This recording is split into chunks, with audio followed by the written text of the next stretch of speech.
which means the money's been borrowed. We're going to cover that in a few minutes to explain how that works. Now, number 36, this is what your money says. The 1963 Federal Reserve note says this, number 36. This note is legal tender for all debts, public and private. You can't redeem it for gold. You can't redeem it for lawful money. It's over. They've got control of our money. No longer do we have money redeemable in gold on demand. We had a gold standard until 1933. I want to illustrate what happened by going to the blackboard and illustrating a very important point before we discuss how we got off the gold standard. As I said, our system prior to 1933 in America, because of the Constitution requiring coined money, kept gold and silver as the basis of our money supply. In 1933 it changed, but I want to make an important point. The way that it changed was by executive decree. Franklin Roosevelt said, as president, I'm the president, I'm issuing an executive order, I want you to call in your gold, and we'll cover that in a few minutes a little bit more.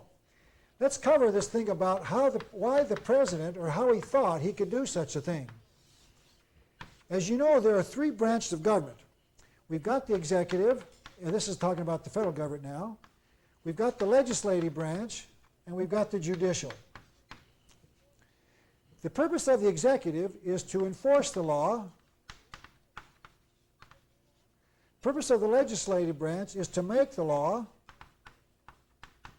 And the judicial is to interpret the law. Now notice what I said. In 1933, Franklin Roosevelt, as president, the chief executive officer in the government, said, I want you to turn in your gold. We'll cover that in a minute again. Where did he get the authority to do that? The president does not have the authority to make law. That's strictly only in the legislative department of government. Only Congress has the power to call in our gold. Roosevelt did a very important thing. On April the 5th, 1933, Franklin Delano Roosevelt, President of the United States, just after he took over, issued an executive order saying, I'm the president. You do as you're told. I don't care about the separation of powers. I say and you do. Now, isn't it interesting? Here's what he did. He ordered all Americans to turn in all gold in the form of bullion, in gold, or in gold coins. And the American people turned in something like 95% of the gold. When they turned it in, they were all given gold receipts, saying there is on deposit gold to back up this gold receipt. If you did not turn in your gold, you were subject to a fine in America of $10,000 or imprisonment of up to 10 years or both. The American people feared their government, felt that Roosevelt was doing the right thing when he decided to do this and turned in the gold. They knew that if they didn't, the executive branch of government, which didn't have the power to do this, would enforce the law that they had just made. Roosevelt said, number 37, my purpose, my aim in taking this step is to establish and maintain continuous control. We are thus continuing to move toward a managed currency. Franklin Delano Roosevelt, to end the Depression, ordered us to turn in our money, and we did so. There was no constitutional authority for it, but he did it. And the American people, because they had just elected this man and believed him when he said he was going to end the Depression, turned in their gold. Now, number 38. What type of economic system allows the president to manage their currency? It's simply called fascism. This is not the free enterprise system when the executive branch of government controls our money supply and has the power to cause us to turn it in and throw us into jail if we don't do so. We got off the gold standard and there was no authority for Roosevelt to do it, but he did it and we trusted him. This idea of turning in the gold was not the idea of Franklin Delano Roosevelt. It was the idea of John Maynard Keynes, who was Roosevelt's economic advisor. Please remember that name, John Maynard Keynes. We're going to cover him again a little later. This man was very evil, I believe, and we're going to see why in a few minutes. By the way, during the 1932 presidential campaign, Franklin Delano Roosevelt ran on a platform and repeatedly stated, I support the gold standard. And the first thing he did after becoming president, one of the first things he did, was call in the gold and get us off of the gold standard, as we just saw. Now, this is also very interesting. The gold that was called in by Franklin Roosevelt was called in at $20.67 an ounce. After the majority of the gold was called in, he raised the price to $35 an ounce.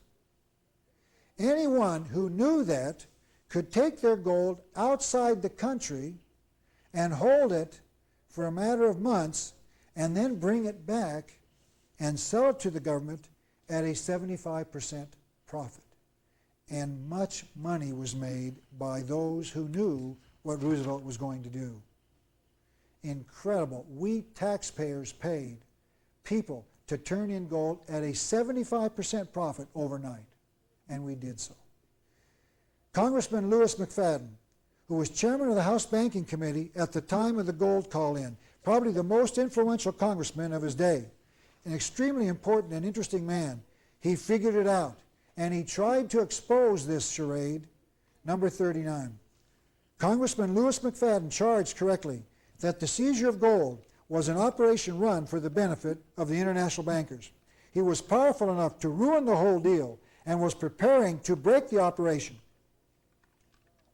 when he collapsed at a banquet and died. As 2 assassination attempts had already been made against him, many suspected poisoning. Congressman Lewis McFadden was powerful enough to expose the whole deal and was trying to do so. And he got told, in fact, he suffered the price, I believe. You don't do that. You don't tamper with the money power.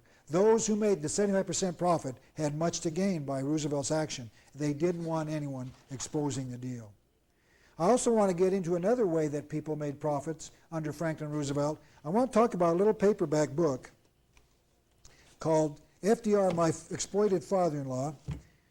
This was written by, in fact, let's hold up the book first. Here it is. It's just a simple little paperback called FDR, My Exploited Father-in-Law. It was written by Curtis Dahl. Curtis Dahl married Anna Roosevelt, and I've got a group picture of them here. I don't know where Anna and Curtis are, but they're in this picture, and there's Franklin, I think, in the middle.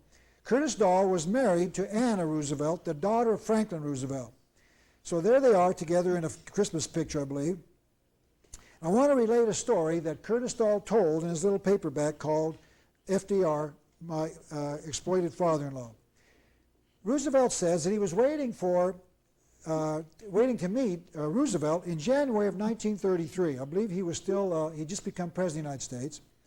And Curtis Dahl was waiting to see his father-in-law as president, and in walked Bernard Baruch. Bernard Baruch was Roosevelt's advisor and supporter. And Roosevelt and Baruch were good friends, and in fact, Mr. Roosevelt and Baruch had corroborated on much of the activity in the Times, and he was his advisor, one of his major advisors. Curtis Dahl was a stockbroker in New York, and he asked Mr. Baruch what he felt was a good buy. Now, this was 1933, in the middle of the Depression. Baruch replied, "I think well of silver.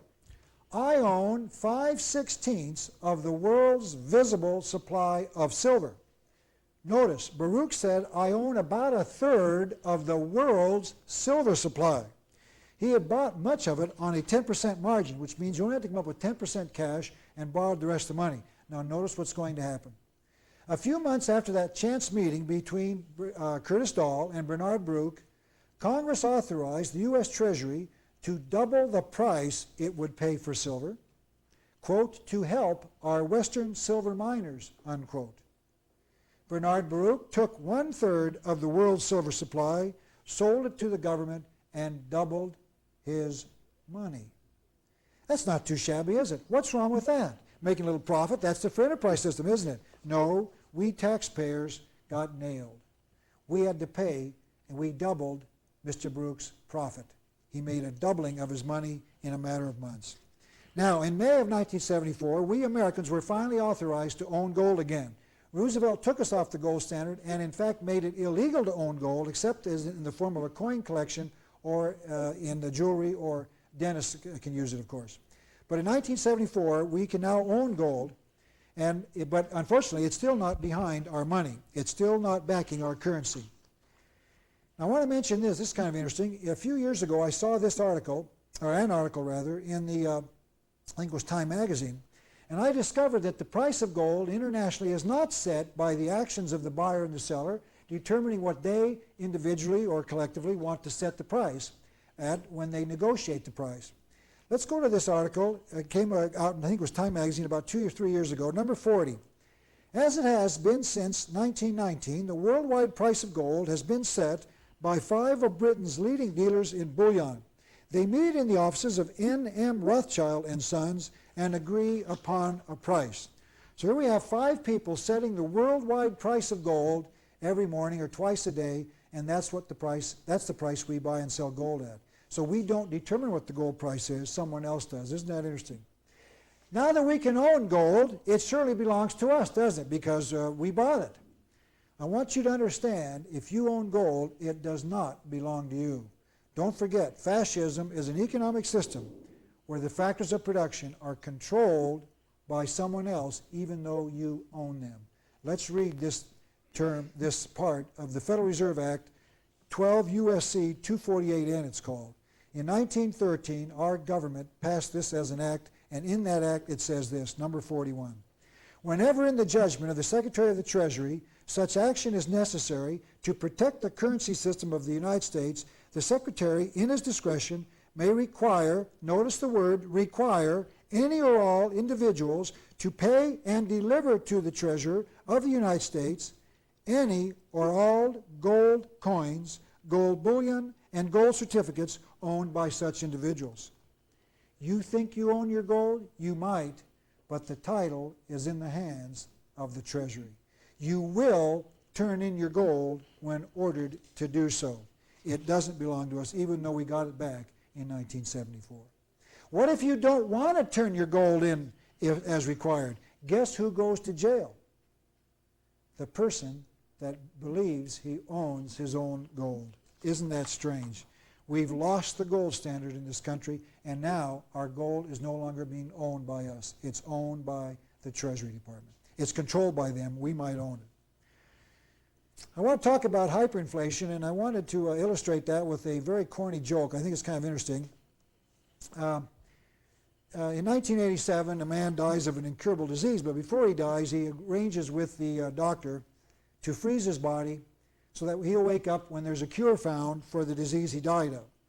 So he does, and 100 years later, in the year 2087, the man wakes up, and the doctor says, aren't you lucky, you're now 100 years older, 100 years later, you died 1987, it's now the year 2087, and we've cured your disease, there's no worry about it anymore. In fact, almost all diseases are cured, welcome aboard. So man, that's fantastic. He said, when I died, I owned 1,000 shares of General Motors and 2,000 shares of Ford. I could hardly wait to get to my stockbroker to find out, or any stockbroker to find out how much my stock is worth. So the man says, go right ahead. The doctor says, here's the phones. The man pushes the buttons, then suddenly the stockbroker comes on the line. He says, how much is my General Motors stock worth? And the man says, your stock is worth $30 million. And that's incredible. When I died, it was only worth about $4,000 or $5,000. He said, how much is my 2,000 shares of Ford worth? He said, your 2,000 shares of Ford is now worth $25 million. And so the patient, now awakened 100 years later, says, how much is my, and just when he's going to ask about the third stock, the operator cuts in. And the operator on the telephone line says, please deposit $3 million for the next 3 minutes. In other words, money loses its value in inflation. I use that, unfortunately, as a very poor example to try to show you that inflation can be used to destroy. And we're now going to see how money can be used to destroy. I want to define a new word for you that we're probably not familiar with here in America, called 42, hyperinflation. When money is used to destroy. Let's now give you some examples of how this can happen, where money can be used to destroy a marketplace. This is a picture of some Germans carrying baskets of money to the bank in 1921 or so in Germany. This is when you need baskets of money to buy a loaf of bread. This is called hyperinflation. After World War I, the Treaty of Versailles had fixed the amount that Germany must pay in reparations at 269 billion gold marks. So these were required, this was money being required by the victors for Germany to pay back in war reparations to the victors, France, England, and the United States.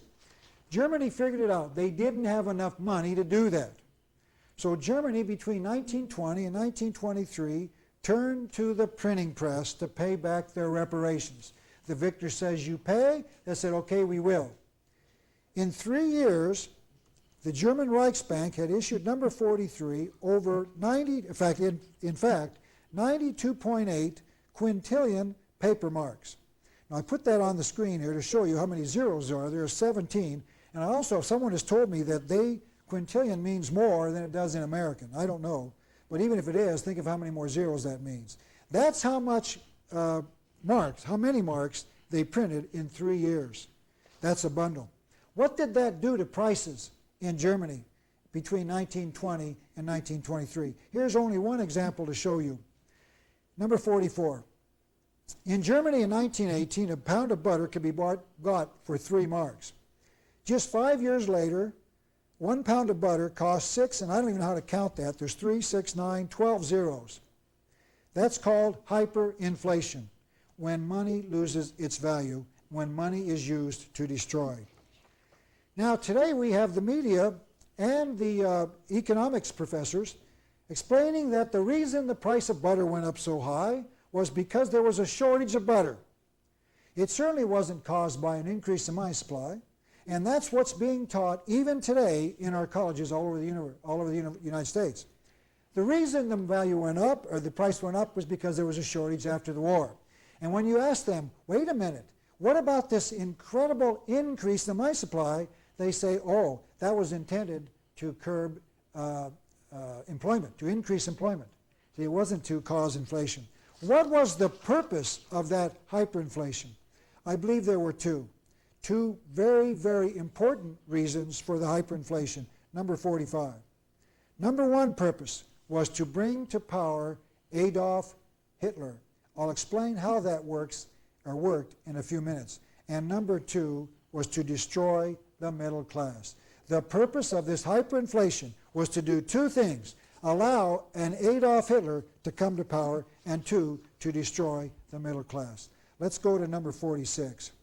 James Warburg, in his book The Western Crisis, says this, number 46.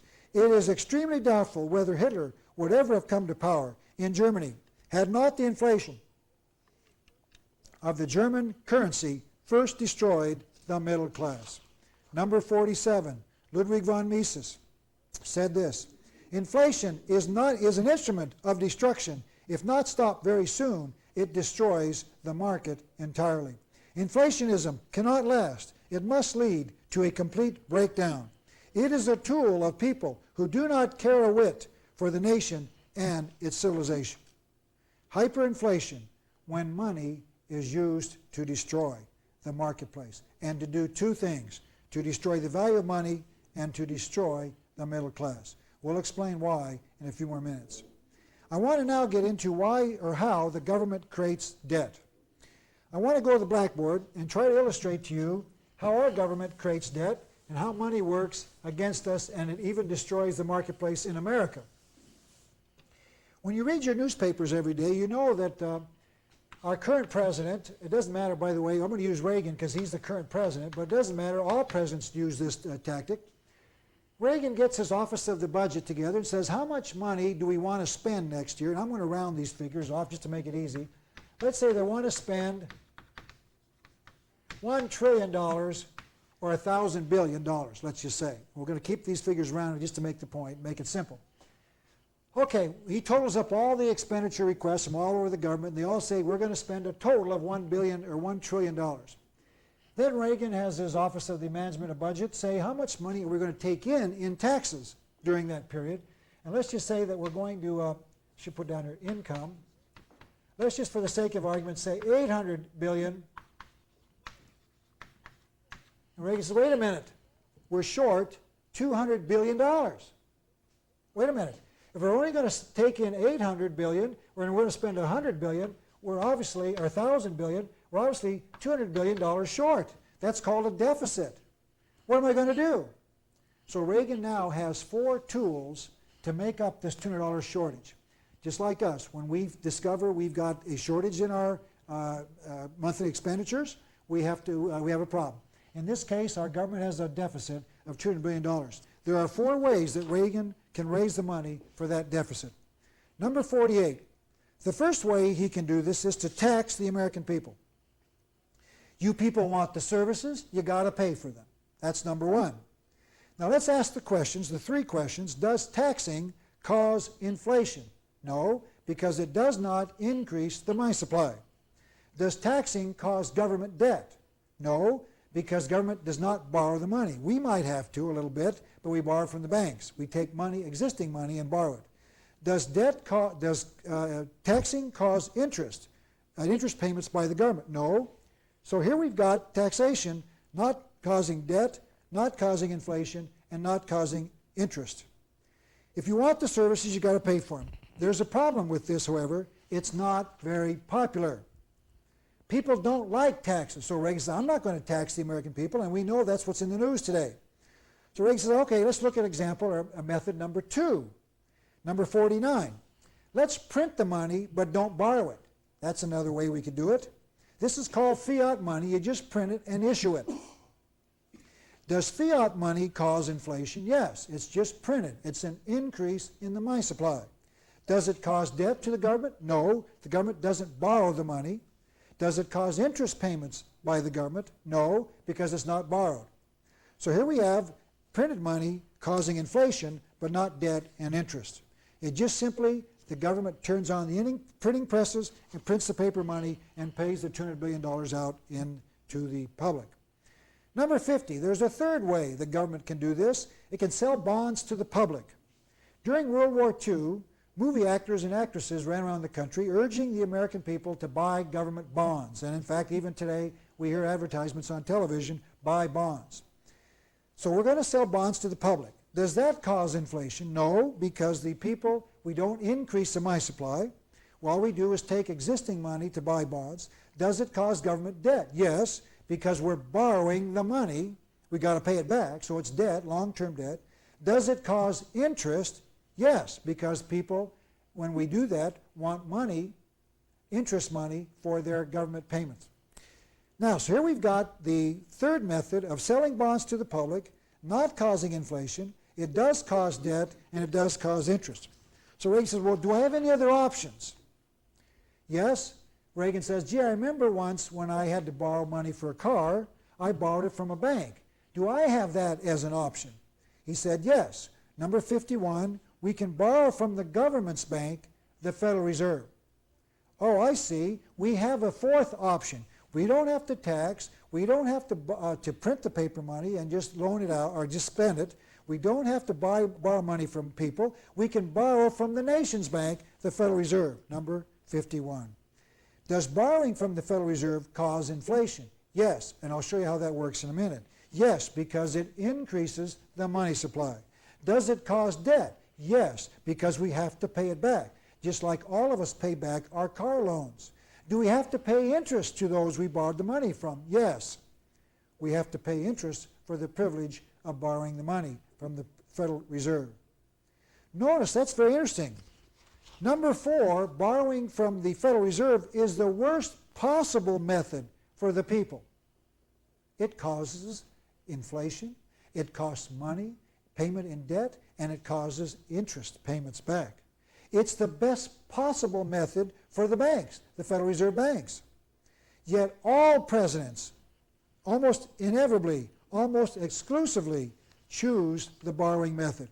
Now let's see how this process works. Let's go back to our example over here. Reagan now has a deficit of $200 billion. He's gone through his options and he's considered borrowing from the Federal Reserve as his only option. So here we've got the Federal Reserve. I'll just abbreviate to make it simple, FR. That's Federal Reserve. The president says to the bank, Federal Reserve Bank, will you loan me money? I'm the government. I need money to pay my bills. He says, yes, of course. How much do you need? $200 billion. So he says, when do you need it, Reagan? Reagan says, I need it by July 31st or whatever the fiscal year starts.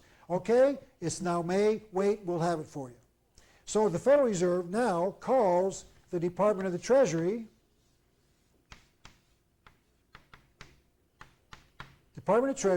and says, we need $200 billion of new money.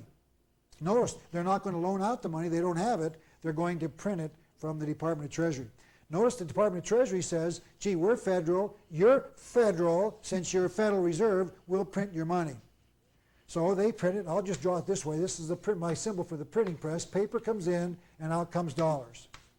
They print it. $200 billion of brand new money. This is how this new money causes inflation. The deficit budget causes inflation, an increase in the money supply of $200 billion. This money is not on deposit. It's newly created when the government borrows it. Now, the $200 billion are now in the hands of the Federal Reserve. They call the president, and they say, President, we got your money. Oh, good. Okay, deliver it. Well, President Reagan, since we're in the banking business, we got to talk about interest. What do you mean interest? I don't think about it. You're my bank. We both work for the government. No. We're the Federal Reserve. We are a banking system, but we have to pay salaries, and we got to pay expense of buying paper money and lights and everything else and cars and whatever. Oh, you want interest like all banks do. Yes, that's correct, since we're a bank. So we have to charge the interest. Let's just say it's 10%. So Reagan says, okay, I'll pay you 10% interest for the borrowed money. So Reagan says, the Federal Reserve says, wait a minute, we better get something as an evidence of our borrowing the money. What do you want? We want government bonds. Where do I get government bonds? You get them from the Department of Treasury. So Reagan now calls the Department of Treasury. They print up the government bonds. They change the paper plate on here, and now, or the metal plate, and now they print government bonds. Reagan gets the $200 billion worth of government bonds at 10% interest. The Federal Reserve's got the money, and they swap. Reagan gets $200 billion of new money. The Department of Treasury prints up this. They get paid by the Federal Reserve for the cost of printing it, and there's $200 billion of brand new money out in circulation to pay the deficit.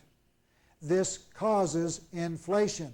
It causes interest, and it causes debt. We will pay back these people $200 billion plus interest.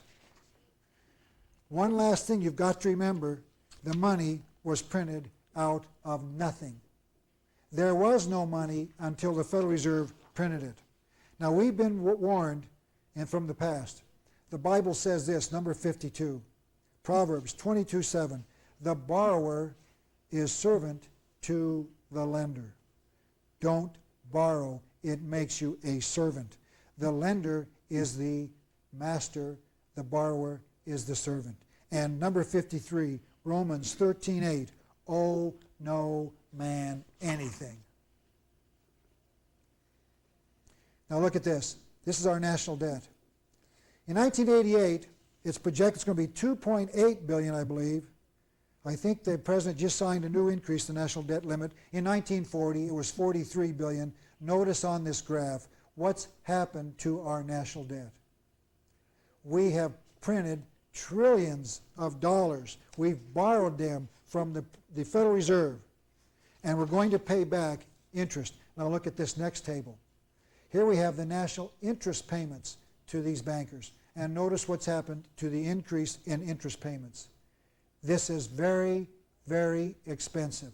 Why doesn't Reagan tax us? Why doesn't Reagan borrow the money from us? Why doesn't Reagan just print it? No, because there's interest to pay. There's debt to be accumulated.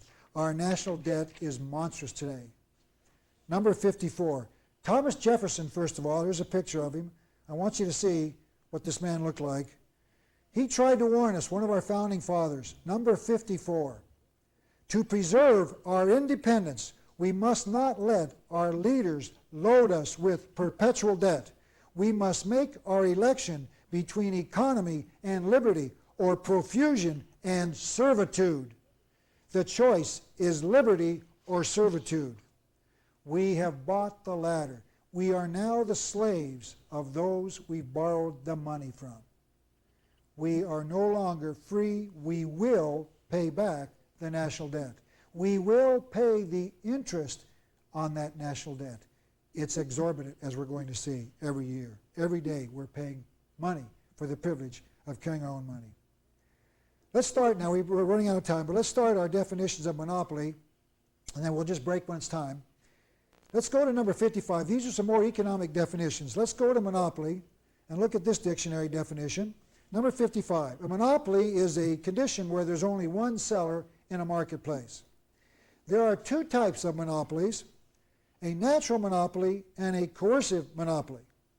So there are two types of monopolies, a natural and a coercive. Let's define the difference between a natural and a coercive monopoly. Let's go to number 57. A natural monopoly is created by the people. And number 58, a coercive monopoly is created by the government. Let me try to explain the difference between a natural monopoly and a coercive monopoly. I lived in a small town in the past, up in Oregon, that had only one pet store. By definition, that pet store had a monopoly. Notice there was nothing wrong with that because they were the only ones that the people wanted in that community. Let's say someone got in there and said, I want to compete with this man. If there's not enough business, we the people decide how many pet stores are going to be in that small community. It's a natural monopoly. The public decides.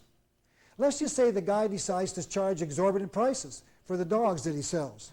So what do? You go someplace else.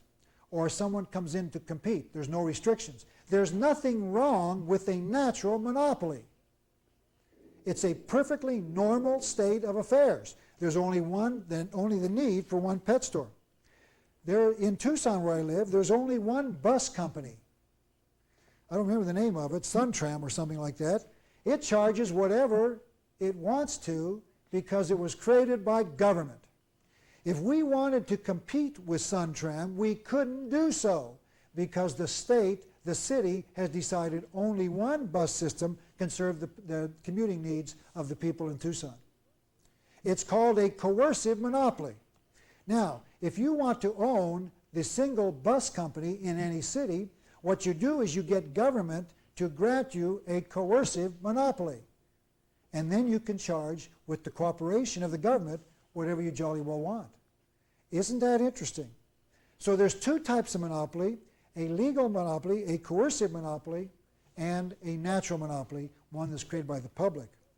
The coercive power of government keeps the prices high, and it restricts competition. Let's just say we feel the price that the monopoly is charging is too high. Can we compete against it? No. There is no competition. We've got to separate that. Next week we're going to get into more of this thing about monopolies, and we're going to see how coercive monopolies have been created by government. Thank you very much.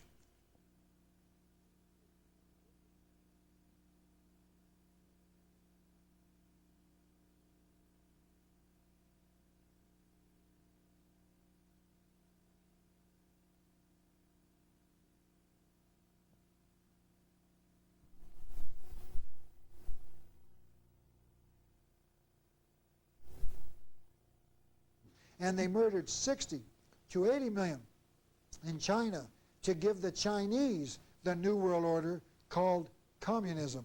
All because they believe that one man may be sacrificed to the many. And secret societies were involved in each of those bloody disasters. Good evening. Welcome to session number 6 of Secrets of History. My name is Ralph Epperson, and I'm your host and your guest lecturer.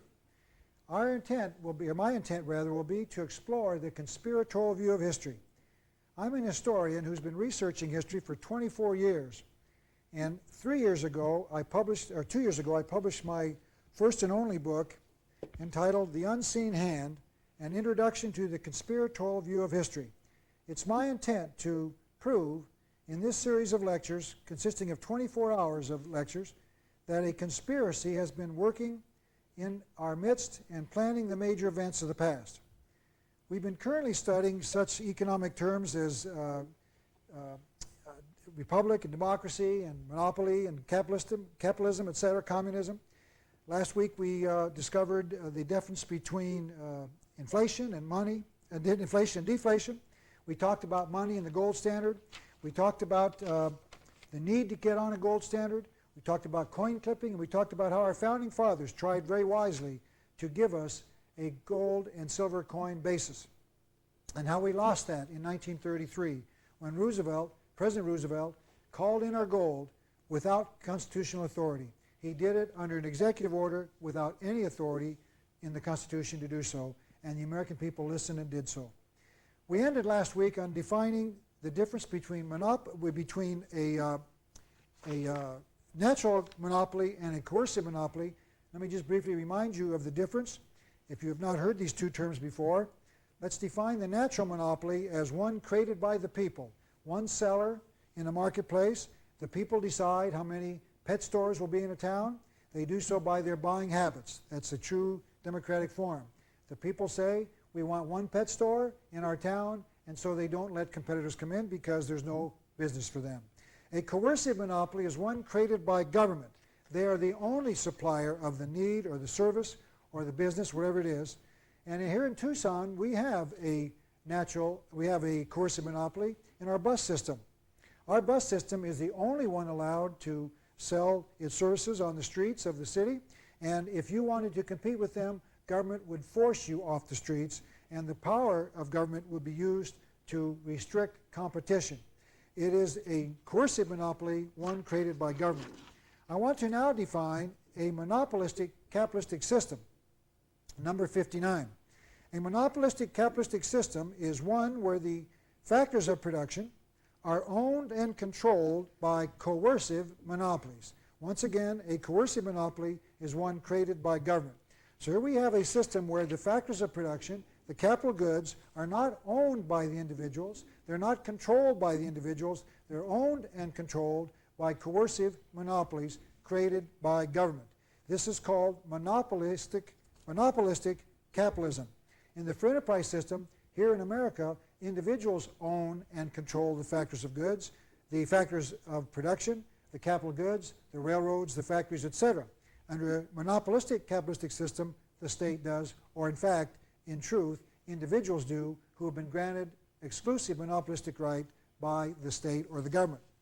Let's define the word cartel, number 60, and then we're going to show you in an example how and why the very wealthy love not the free enterprise system, but monopolistic capitalism. Let's define cartel, number 60. Two or more sellers in a marketplace set the price. We don't have one marketplace, one seller, we have two or more. Now that we understand the basic definitions of monopolies, cartels, now we can understand why the very wealthy, or we're going to see rather, why the very wealthy don't like the free enterprise system. And let me try to, by an illustration that I've developed, let me try to illustrate to you why the very wealthy do not like the free enterprise system. They like monopolistic capitalism.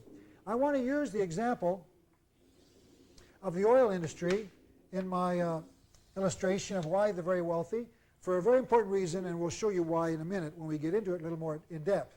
Let's use the oil industry, and let's go here to John D. Rockefeller. We'll start with him. Rockefeller was primarily, and we'll see this more in more detail in a few minutes when we cover the Civil War in the oil industry, but Rockefeller was the first man into the oil business in a major way. And let's just say that Rockefeller decides he wants to sell oil for $15 a barrel, and let's say for just pure simplistic arguments, and we're going to keep our figures rounded all the way through here. Let's say that it costs him $1 to produce, and he sells it for $15. He makes a $14 profit. This is what you can do with a natural monopoly. Rockefeller is, by definition, a natural monopolist. He's the only one in the marketplace selling oil. He sells it at monopolistic prices. He gets whatever he wants to for his oil. He's the only one selling it. Under the free enterprise system, anyone is allowed to compete with a natural monopoly. So let's just, for the sake of an argument, have letter A here decide, well, gee, I understand that Rockefeller's making a $14 profit on a $1 investment. That's not too shabby. So Company A says, why don't we go in the oil business and we'll compete with Rockefeller. Now, for the sake of our argument here, we're going to say that the people are very loyal to the lowest price. They're not loyal to name or identity or brand name. Just to make it simple, they buy where they can at the cheapest price. So what price can A get the market away from Rockefeller? He does so at $14. Let's just say, for the sake of understanding our little example, it costs him $1 to produce. He makes a $13 profit. Now notice, by definition, everybody leaves Rockefeller and buys from Company A. Now Rockefeller doesn't like this. He's lost the marketplace. He no longer has a natural monopoly. So he says, I know what I'll do. I'll sell the oil for $13. It costs me $1 to produce. Competition. I'll still make $12. That's still not too shabby. So now he says, everybody stops buying from A and they go to Rockefeller. A says, I know what I'll do to compete, to reduce the price. He goes to $12, costs him $1. He makes $11 profit. And this thing goes back and forth until the very bottom of the process. Let's say down here that the Rockefeller says, I know what I'll do. I'll sell it for $1. It costs me $1. I'll make no profit to force my competitor out. Now let's go to Company A. Company A says, I know what I'll do. To get the market back, I'll sell it for 50 cents a gallon, wherever it is. It'll cost me $1, and I'll lose 50 cents on every gallon that I sell. Now notice one interesting thing here. When this price gets down to 50 cents, notice that the 50-cent loss is taken from the profits he made at the exorbitant price. He takes the money that he made up here and puts it back in the marketplace. Who benefits from this kind of competition? The public, the consuming public. They can now buy 30 quantities, gallons, for the price of one. They like this. This is called price competition. It happens in every free enterprise system. Notice the price is now down to 50 cents. And he'll stay there as long as this man's got profits. Let's just say, let's make it, I made this work out a little bit different. I wanted Rockefeller to end up with 50-cent loss, and Company A goes bankrupt. Now Rockefeller says, okay, A goes out. Now Rocky says, I'm going to get back in the oil business, back at $15, and get my natural monopoly back. I forced A out. I bankrupted him. Okay? So now he goes back to $15. What happens? B gets into the marketplace. In a free enterprise system, anyone is allowed to compete. He does, and the process starts all over again. And in this case, let's just say that Rockefeller sells it for 50 cents and has to pay $1 for his gasoline, and he loses 50 cents. Obviously, this system doesn't work when you want to make that kind of profit, does it? If you want to make $14 on a $1 investment, you can't do it in the free enterprise system. Let's say B goes bankrupt and Rocky still owns. Now he goes back to $15. C gets in the marketplace. It happens every time. It's called competition. The purpose of competition is to reduce the price. It will reduce the price. People want to make a profit, and we, the consuming public, benefit. C gets in the marketplace. The same thing happens. Let's say we get down to $1. Everybody's selling for $1. Rocky says, this is foolish. If we continue, we're both going to lose money. Let's you and I form a cartel. A cartel is 2 or more buyers or sellers setting the price, and they go back up to $15. Now Rocky's got a $15 price, and so does C. That's called a cartel. The price has gone up to $15. What happens? D gets into the marketplace to destroy the price set by the cartel. A natural monopoly can be destroyed by competition. A cartel of A and C can be destroyed by natural competition. It will work in the free enterprise system. So the price starts to go back and forth between JDR and C against D, and the price gets down to $1 again, and then Rocky and C sit down with number D and say, let's form a 3-man cartel. So now we've got 3 men setting the price at $15. All 3 are setting their price at $15. We've got 3 people selling at 15, a 3-man cartel. What happens? E gets into the marketplace. But before we get to E, notice one interesting thing. Rocky once had 100% of the marketplace. Now he's only got 1/3 of the marketplace if they divide it equally. So Rocky has lost 2/3 of the marketplace because he's got a 3-man cartel, and he's got to divide the oil market into thirds. So now they say the price starts with the 3 men against E, and it goes down to $1, and Rocky says, let's get into a 4-man cartel. That's all he can do to to keep the price at $15. Now what does he do? He's got 25% of the marketplace.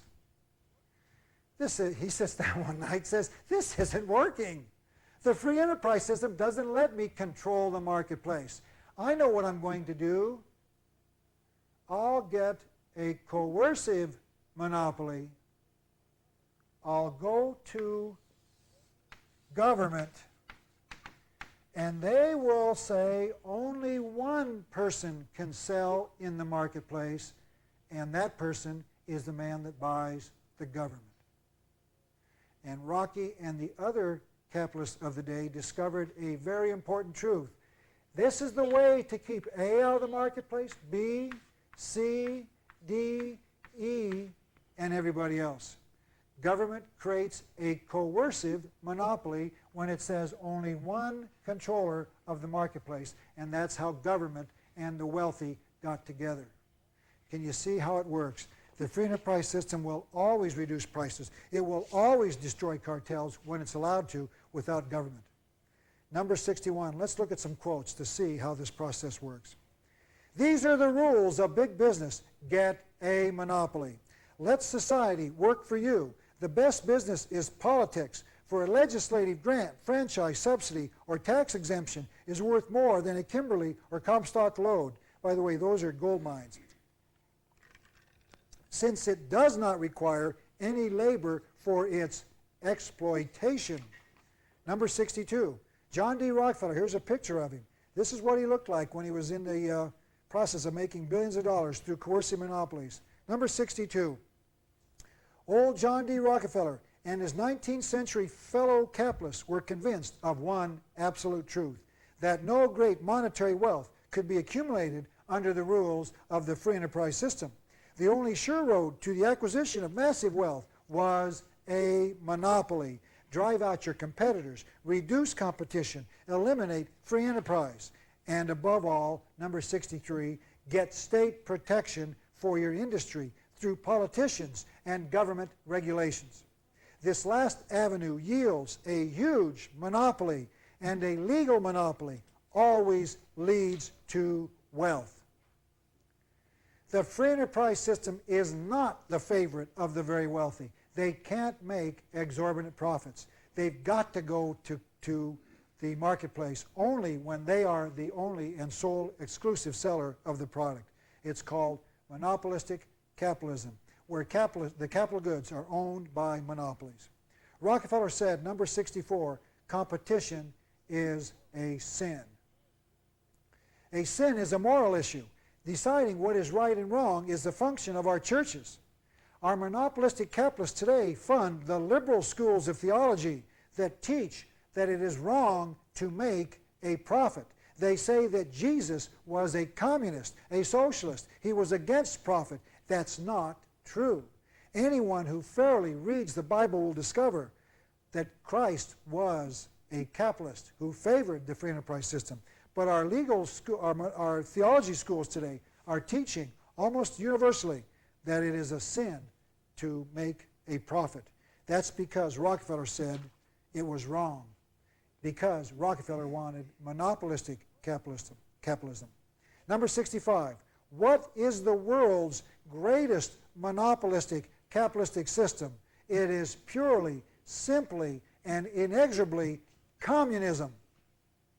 Communism has always been a monopolistic capitalistic system where the state controls who owns the factors of production. It creates monopolies, coercive monopolies. We're going to see later, number 66, that communism was built by the wealthy and it's been kept alive by the wealthy ever since the Communist Revolution of 1917. There's not one communist system today anywhere in the world that was not built by the very wealthy, and there's not one in the world that has not been maintained by the wealthy. In Russia today, this so-called communist country, many of the factors of production are owned by wealthy foreigners, as we're going to cover later in this series. We're going to show you that the wealthy don't like the free enterprise system, and their goal is to destroy it, and their goal is to create a monopolistic capitalistic system where they control the monopolies. The major cartel in the news today is called OPEC. By definition, it's a cartel. The OPEC stands for the Organization of Petroleum Exporting Countries. There are 13 nations in there, at least they were a couple of years ago, in OPEC. Saudi Arabia, Iraq, etc. These are all primarily major oil companies, oil countries that have joined together to set the price. Now let's examine OPEC, and we're going to examine the oil industry to see how this process works. I want to give you two quotes, one after the other, to give you a little history about how the oil industry works and how it is working today through OPEC. This is Dr. Carroll Quigley, who, as an historian at Georgetown University, writes textbooks, and he's quite aware of this monopoly, this oil monopoly. And in his book, Tragedy and Hope, that he published in 1966, there's a copy of it, Dr. Carroll Quigley talks about this oil cartel called OPEC. Before it was created in, I think it was 1950 or 60, we'll discover that in a minute here. Before it was created, it was not called OPEC, it was just a loose cartel formed by many of the major oil companies, and we're going to discover that right now.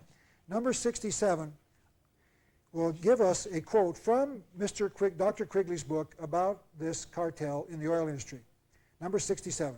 This world cartel had developed from a tripartite agreement, meaning three of them signed it, on September the 17th, 1928, by Royal Dutch Shell, Anglo-Iranian, and Standard Oil.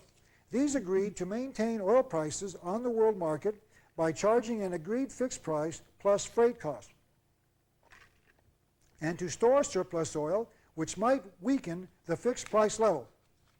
By 1949, the cartel had as members the 7 greatest oil companies of the world, and then Dr. Quigley identified them: Anglo-Iranian, Royal Dutch Shell, Esso, Calso, Socony Vacuum, Gulf, and Texaco. These are called the 7 sisters. He didn't identify them as such, others have, and I'll give you an example of that in a minute. So here Dr. Quigley says, by 1949, these 7 oil companies, in fact, let's read his quote exactly. He said, excluding the United States, domestic market, the Soviet Union, and Mexico, this oil cartel controlled 92% of the world's reserves of oil. I want to give you another quote about this same cartel from this little book we've quoted from before. This is James P. Warburg's book called The Weston Crisis. We're going to discover the Warburg family as we continue this series. This is, I think, the grandson of one of the original Warburgs, but it doesn't matter. In his book, Mr. Warburg talked about, in discussing this cartel, he talked more about it in this quote, number 68. James Warburg told us that 8 giant oil companies, apparently it increased from 7 according to him, so there's now 8 sisters, 8 giant oil companies, 5 of them American, control the non-communist world supply of oil, maintaining administered prices which yield exorbitant profits. He says the oil companies extract oil from the Middle East, which contains 90% of the known reserves of the non-communist world, at a cost of 20 to 30 cents a barrel, and sell it at a collusive price, varying over a period of recent years from $1.75 to $2.16 per barrel. The resulting profit has, as a rule, been split on a 50-50 basis with the government of the country in which the oil is produced. Now, I took those figures from Mr. Warburg and put them on a little graph and figured out what type of profit they're making when you, in fact, let's go to number 69. When you buy oil at 30 cents a barrel, now by the way, I took the high price, he said 20 to 30 cents cost, and selling it at $2.16. Obviously, if something costs you 30 cents to produce and you sell it for $2.16, you make a $1.86 profit. That is a 620% profit, which is not too shabby. Most people make 5 or 10% and they think they're being exorbitant. Here you can make a 620% profit on your investment. That's not too shabby. In 1979, Mr. Warburg said, by the way, I'm sorry, scratch that. This is my computation. I took the 30-cent price and increased it 10% a year for inflation. So in other words, 30 cents now increased due to inflation to 3.25 29 years later. The OPEC price in 1979 was $20 a barrel, which means you would make $16.75 a barrel on your barrel of oil, which is a 515% profit. That's still not too shabby. In other words, OPEC is keeping the exorbitant profits established by the 7 or 8 sisters. 515%, not too shabby. In 1979, an article appeared in my local newspaper on March the 5th that said, quote, status of Saudi oil fields in doubt, and this is what that article said, number 70. Let's identify one of the members of OPEC, Saudi Arabia, and let's read what the newspaper said as to who owned that Saudi Arabian oil. Number 70, the Exxon Corporation and the Standard Oil Company of California, SoCal, both members of the Arabian-American company called Aramco, the consortium that produces Saudi Arabia's oil.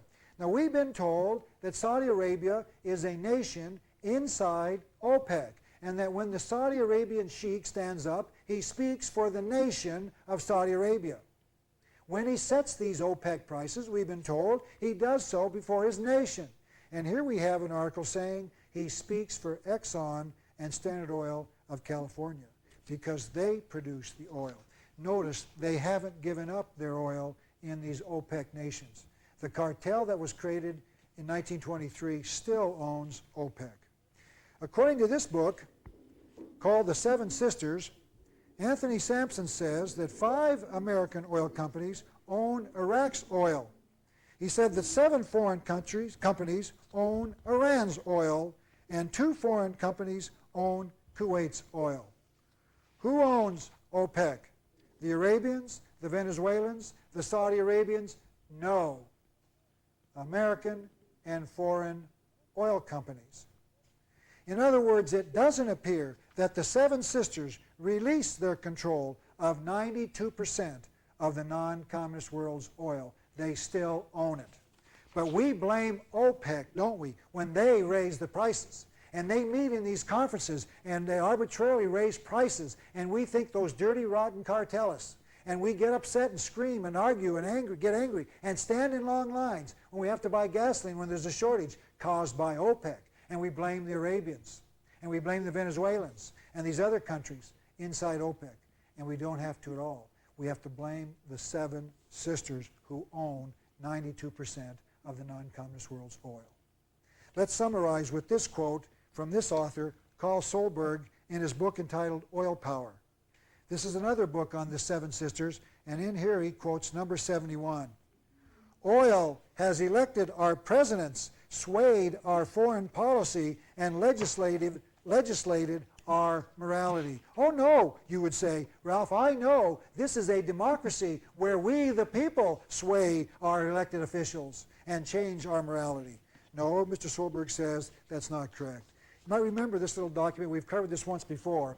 This was published by our tax money. It was published in 1976. It's called The American Economic System and Your Part in It, number 72. Because we have a democratic government, our country goes where we, all of us together, decide we want to take it. Now that's interesting, isn't it? Either Mr. Solberg's right that oil runs this country, or the taxpayer, the government says we do. Who's right? Either we run our national affairs or these coercive monopolies do. You can't have both. I'll let you decide which, after reviewing the evidence, that we the people control absolutely nothing. We're going to continue that in the next few weeks in this series. Let's study now the economic and political system known as communism. Now, we've been told that Karl Marx originated the program by himself, that Karl Marx developed this philosophy that he claimed was so attractive to the poor, the oppressed, the masses, who were to rise up and demand communism. This is the goal, isn't it? This is what we've been told for centuries about communism. The people, the oppressed, the minorities, rise up, the poor, and demand an end to the system. We've been told that when they have the revolution, after the revolution's over, the poor overthrow the rich. They take over the capital goods because the wealthy oppress the poor. That's what we've been told. And yet in every case, we end up with wealthy and poor and no middle class. Let's go to the blackboard. Let me try to illustrate this for you to show you the difference between the pre-revolutionary conditions and then the after. We're going to study in this series about 4 major revolutions in the past, all of which you all know about, in China, Cuba, and in Russia. We're going to take those one by one and show you that this is what happens in a communist revolution. This is the prior condition, and forgive my drawing of the mountain again, but this is the population of the country prior to the revolution. We've got the very wealthy at the top. We've got a near group of near wealthy at near the top. These are not the ones that own all the goods, but the ones who come close to owning it. These are not the bank presidents, but the vice presidents. These are not the mayors of the city, but the city council people, etc. They're almost there, but not quite. Then we've got a large middle class and a decreasing poor class. In every communist revolution that we're going to study in this series, this was what was happening prior to the revolution.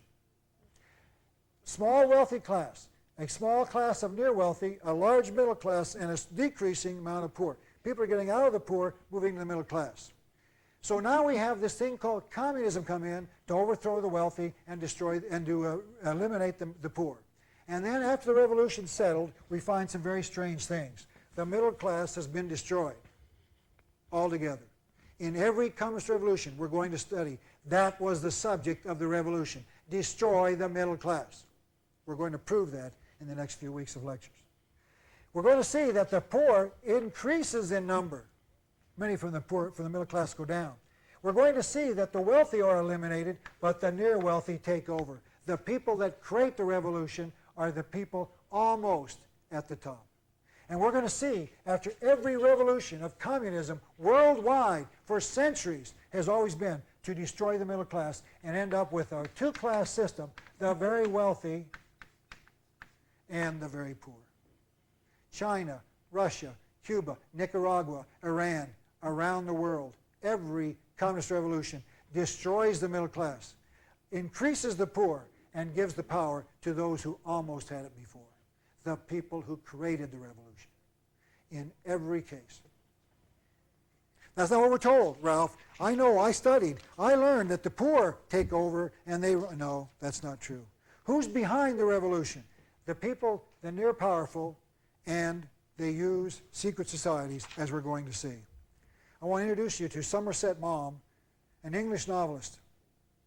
In his 1939 book entitled Christmas Holiday, he has one of his characters say this. Number 1, the rise of the proletariat, meaning the working class, has made it comparatively simple to make a revolution, but the proletariat must be fed. Organization is needed to see that means of transport are adequate and food supplies abundant. That, incidentally, is why power, which the proletariat thought to seize by making the revolution, must always elude their grasp and fall into the hands of a small body of intelligent leaders. The people are incapable of governing themselves. The proletariat, the working class, the middle class, the poor are slaves, and slaves need masters. Communism is the lure you offer to the working classes to rouse them to revolt, just as the cry of liberty and equality is the slogan with which you fire them to dare. Throughout the history of the world, there have always been exploiters and exploited. There always will be, and it is right that it should be so, because the great mass of men are made by nature to be slaves. They are unfit to control themselves, and for their own good need masters. Did you hear what he just said? He said the communist revolution is a fraud and a hoax. It has always been a fraud and a hoax. But the poor don't know that. The middle class don't know that, and they're the ones destroyed by the revolution. Here's another individual, Oswald Spengler, an historian who wrote a history book called The Decline and Fall of the West. And he said this about communist revolutions, number 2. There is no proletarian, not even a communist movement, that has not operated in the interests of money, in the directions indicated by money, and for the time being permitted by money, and that without the idealist amongst its leaders having the slightest suspicion of the fact. Who controls the revolution? Money. No, Ralph, I've read, I've studied. It's the poor, the oppressed, the masses.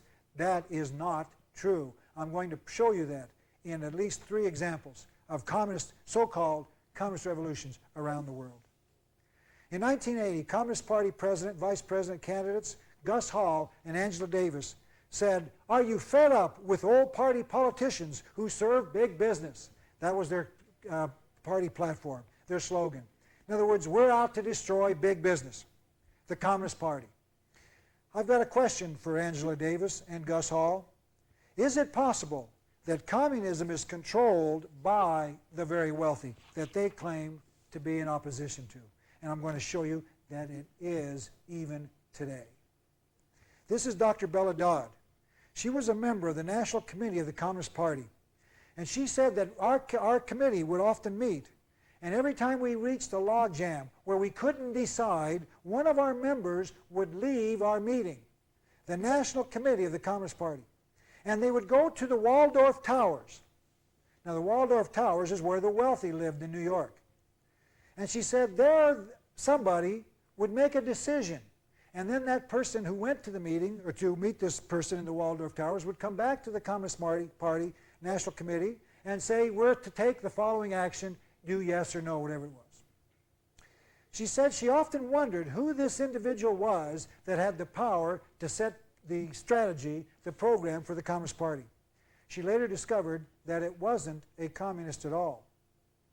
It was the very wealthy banker, industrialist by the name of Arthur Goldsmith, who was not a communist. Arthur Goldsmith was the financier of Eisenhower, who led the opposition to Senator McCarthy in the 50s. Arthur Goldsmith had the power to tell the Communist Party in America what to do. And then that decision, according to Dr. Bella Dodd, would be ratified by Moscow. Isn't that revealing? Dr. Bella Dodd got out of the Communist Party and tried to awaken the American people, but nobody listened. We didn't want to hear it. Let's now cover the second part of the control by the wealthy. Let's cover the secret societies. Arthur Edward Waite is a prolific writer on the subject of secret societies, and he wrote this, number 3. Beneath the broad tide of human history, there flow the stealthy undercurrents of the secret society, which frequently determine in the depths the changes that take place upon the surface. Notice, the secret societies now, we learn, are in control of many of the things that happen, and we don't know about it. This is Benjamin Disraeli, who was the Prime Minister of England from 1868 and also from 1874 to 1880. Here's what he said about secret societies, number 4. There is in Italy a power we seldom mention in this house, meaning Parliament. Disraeli said, I mean the secret societies. It is useless to deny, because it is impossible to conceal, that a great part of Europe, to say nothing of other countries, is covered with a network of these secret societies. What are their objects? They do not want constitutional government. They want to change the tenure of the land, to drive out the present owners of the land, and to put an end to ecclesiastical, meaning religious, establishments. Notice 2 things. Disraeli said the secret societies in Europe were also in, quote, other countries, unquote, in the 1880s. These secret societies do not want constitutional government, republican government, limited government. They also have 2 goals. They want to abolish private property in land and to abolish religion. We'll see this throughout this study. The great question that I was having as I studied this conspiracy, and I continue to have, although now I believe I've got an answer, and I'm going to tell you in this series why it is that secret societies and these individuals at the very top want to abolish religion. I've answered that question and will answer it shortly for you. To understand this conspiracy, you must understand the recorded beginnings of Adam and Eve in the Bible. Now, I want to make it clear that this is not a religious class. I'm not trying to explain biblical history, and I'm not trying to convince you that the Bible is correct. I'm simply trying to explain that there is a conspiracy and why that conspiracy operates as it does. In other words, we're going to see that they have a view of the Bible that's a little different than ours, but they believe in things that we're going to have to explain and understand before we can understand how this conspiracy works. Let's now go to the Bible in Genesis 2:16, number 5. And the Lord God commanded the man, saying, of every tree of the garden thou mayst freely eat, but of the tree, and this is the key, but of the tree of the knowledge of good and evil thou shalt not eat of it. Satan said, God doth know that in the day ye eat thereof, then your eyes shall be opened, and ye shall be as gods, knowing good and evil. The woman saw that the tree was a tree desired to make one wise. This conspiracy that we're going to detail in the next few weeks believes that Genesis account, and they believe the tempting of man by Satan with knowledge. We're going to prove that in the next few weeks. We're going to examine their beliefs from their perspective.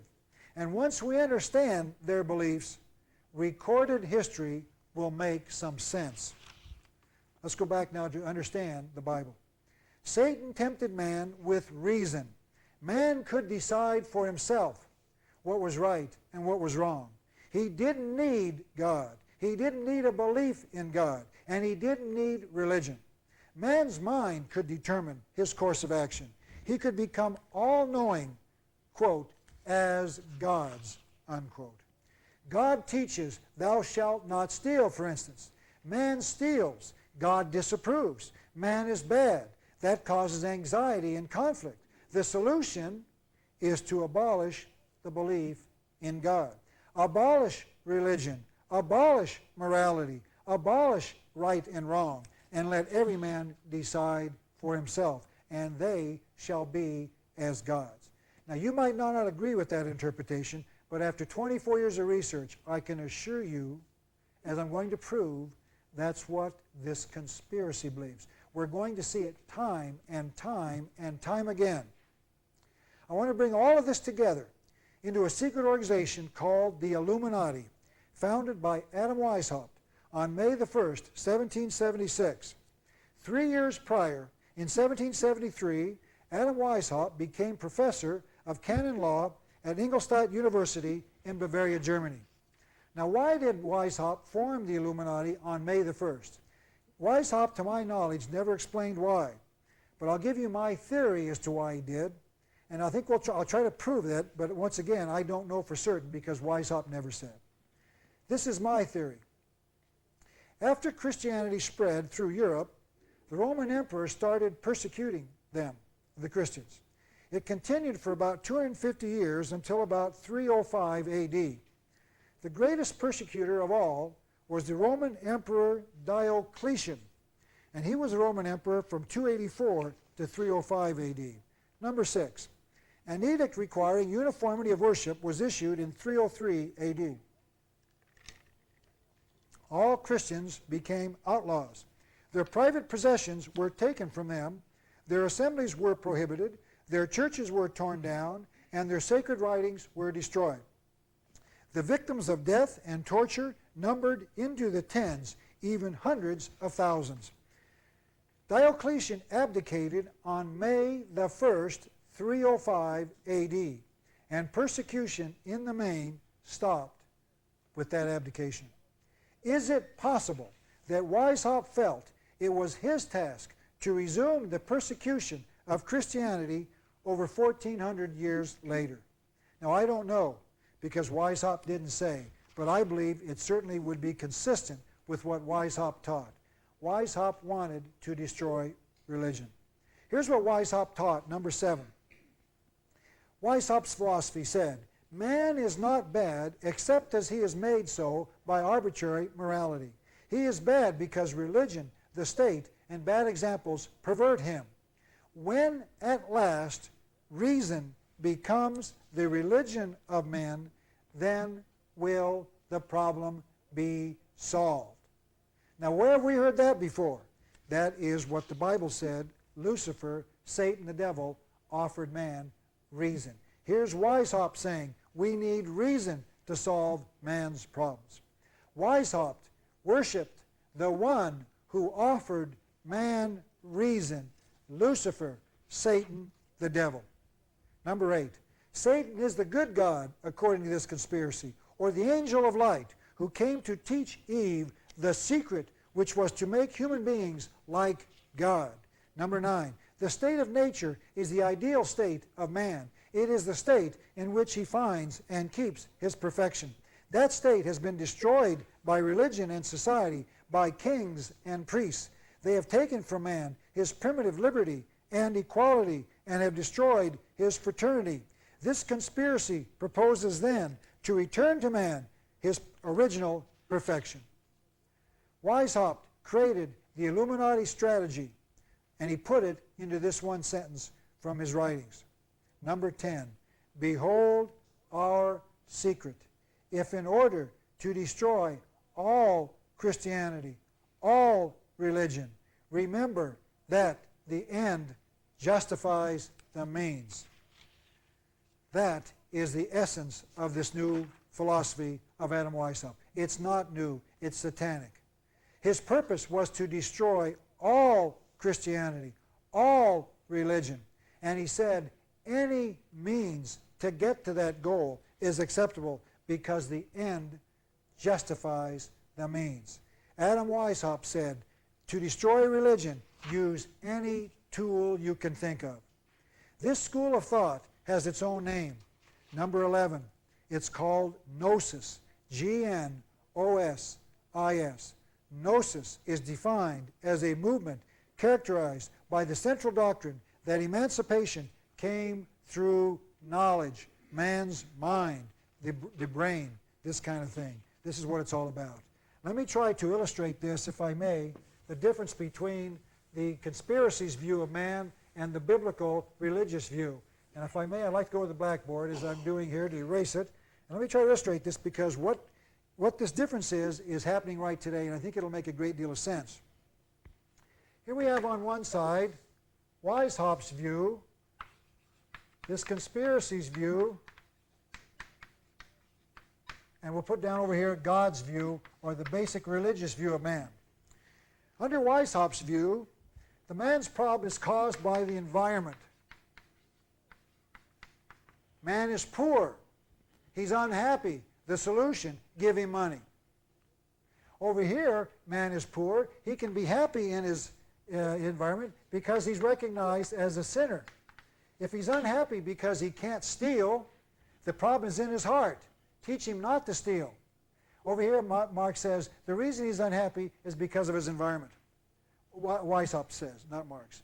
The solution is to change the environment. Over here, you change man. Over here, a man can be poor and happy. Marx says a poor man is not happy. The only way to make him happy is to give him money, as we're going to see. The whole communist philosophy teaches that. You should have what your neighbor has. You're not happy because you're discriminated against, or whatever. Over here, how do we change man's environment? We do it through reason. Man working on his mind, through his mind, can change the environment to make him happy. Over here, religion. You can be happy though you're poor. You can be happy though you're discriminated against. You can be happy for whatever reason you don't feel adequate. Over here, no. Use reason to change the environment. This is the basic difference. I want to illustrate that if I can. Man has problems. Some are poor and some are rich. The solution, we're all going to have equal property. Some are old and some are young. The problem, eliminate the old. The religious view has there are many religions. The end result will be one religion where you believe in nothing. The national borders, some cause wars. These national borders have got to be eliminated by Karl Marx and by Adam Weishaupt and those who believe in this philosophy. Change the environment through reason. This thinking that the environment causes problems is now prevalent in our court system. Let me give you an illustration. In our courts today, in America, the courts are releasing the criminal before the victim has time to fill out the paperwork. Why? Because our courts, I believe that society is the victim, the criminal. Society is at fault because they didn't prevent the crime. Society did not make the man rich, therefore he stole. The solution is not to punish the individual, but to punish the society.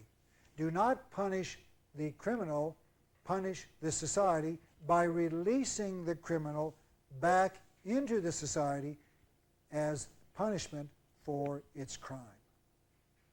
This is what's happening in the society today. They're buying this philosophy of Weishaupt, that man can change the environment, and that's what causes the problem. Punish the environment, not the individual. The religious view is punish the individual, not society. I believe that's correct. In 1982, Saran, the murderer of Bobby Kennedy, who was running for the presidency, said this. Saran said at a parole hearing, number 12, "Criminals are the real victims of society." What did he mean by that? I wasn't guilty for my crime, society was. Release me back into society so I can punish them for their criminality. They did not change the environment, therefore I reacted, and it was their fault, not mine. I want to summarize all of these thoughts together with this thought from Ludwig Feuerbach, I believe that's how you pronounce it, one of the teachers of Karl Marx, the communist. Number 13, the turning point of history will be the moment man becomes aware that the only God of man is man himself. Weishaupt admitted that he was starting a new religion when he started the Illuminati. Number 14, Weishaupt said, "I never thought I should become the founder of a new religion." What type of religion was Weishaupt going to offer us? He went on to say, "Reason will be the only code of man." What is Weishaupt talking about? He's talking about Lucifer, Satan, the devil. He's talking about how we will use reason to change the environment, and all will be happy. What are the goals of the Illuminati? Weishaupt wrote and told us in his writings, and we'll cover how we discovered what those writings were a little later in this discussion. But right now, let's find out what the goals are of the Illuminati. There are 6 of them. Let's cover them very quickly. Number 15. One of the goals of the Illuminati was the abolition of monarchy and all ordered government. Number 16. Weishaupt wanted the Illuminati to abolish all private property. Number 17. Weishaupt wanted to abolish all rights of inheritance. That which you own, you cannot pass on to your heirs. Number 18, Weishaupt wanted to abolish patriotism or nationalism. Number 19, Weishaupt and the Illuminati wanted to abolish the family, in other words, of marriage and all morality, and the institution of communal education of children. And number 20, the 6th purpose, the 6th goal of the Illuminati was the abolition of all religion. Those are the goals of many of the people inside this conspiracy, even today, here in the United States. They're identical, as we're going to see in the next few weeks of this study. I want you to notice the name of the Illuminati. It means the enlightened ones, the illuminated, those who use reason to solve man's problems. I want to point this out about what the Bible says about man's use of reason. Number 21, 1 Corinthians 3:19. God says, "For the wisdom of this world is foolishness with God."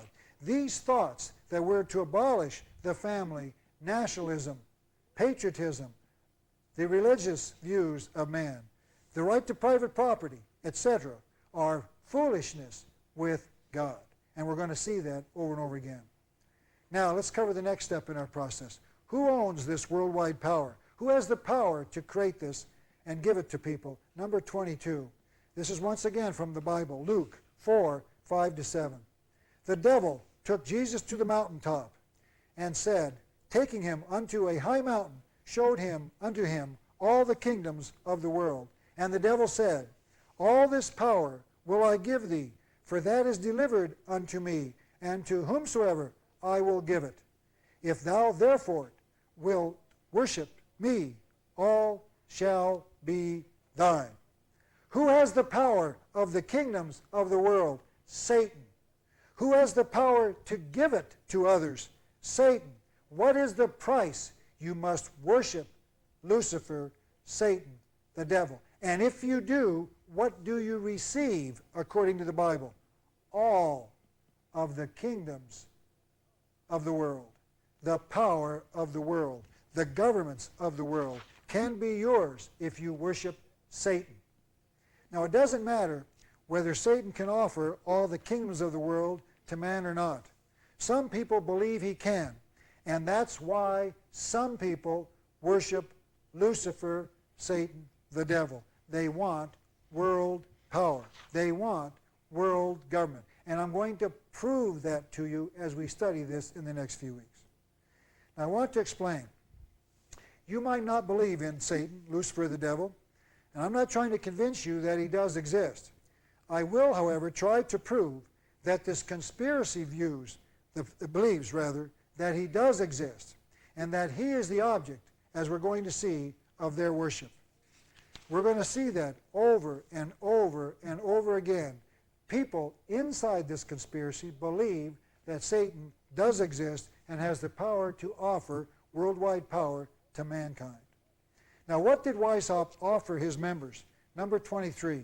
The pupils, the members of the Illuminati, are convinced that the order will rule the world. Every member, therefore, becomes a ruler. Weishaupt told us how they were going to achieve their goal of worldwide power. Number 24. We must do our utmost to procure the advancement into all important civil offices. We are going to infiltrate their members, our members, meaning the Illuminati, we, the Illuminati, will infiltrate our members into all civil offices, government, clergy, science, education, media, etc. You name it. If it's important, they're in it.